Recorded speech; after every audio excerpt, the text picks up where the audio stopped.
ವಿಜಯಪುರದ ಶಾರದಾ ನಗರದಲ್ಲಿ ಶಿವರಾತ್ರಿ ಜಾಗರಣೆಗೆ ಶಿವಗಿರಿಗೆ ತೆರಳಿದ್ದ ಸೋಮಶೇಖರ್ ಗಣಿ ಎಂಬುವರ ಮನೆಗೆ ಕಳ್ಳರು ಕನ್ನ ಹಾಕಿದ್ದಾರೆ. ನಿನ್ನೆ ಶಿವರಾತ್ರಿ ಹಿನ್ನೆಲೆಯಲ್ಲಿ ಕುಟುಂಬಸ್ಥರು ಮನೆಯಲ್ಲಿಲ್ಲದ ಸಮಯ ಸಾಧಿಸಿ ಖದೀಮರು 40,000 ರೂಪಾಯಿ ನಗದು, 54 ಗ್ರಾಂ ಚಿನ್ನ ಹಾಗೂ 270 ಗ್ರಾಂ ಬೆಳ್ಳಿ ಆಭರಣಗಳನ್ನು ದೋಚಿದ್ದಾರೆ.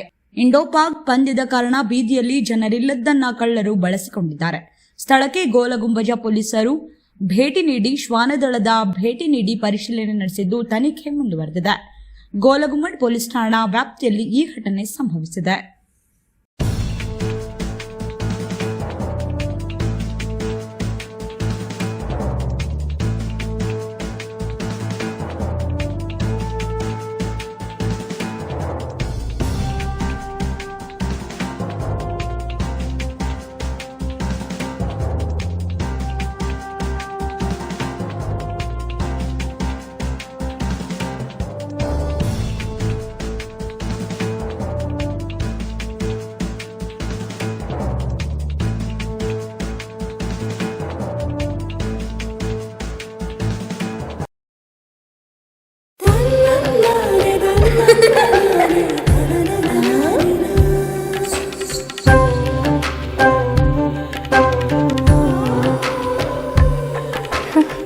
ನನ್ನ ಸುಂದರವಾದ ಪುಟ್ಟಿ,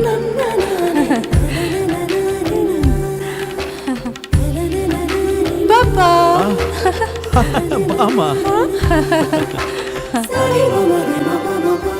ಇದು ಹಲ್ದಿಗಲ್ವೇ? ಇದು ಮೆಹಂದಿ. ಇದು ಅದು ರಿಸೆಪ್ಷನ್ಗೆ.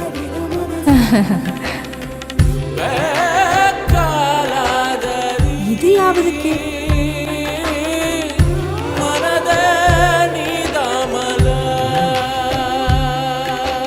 For me?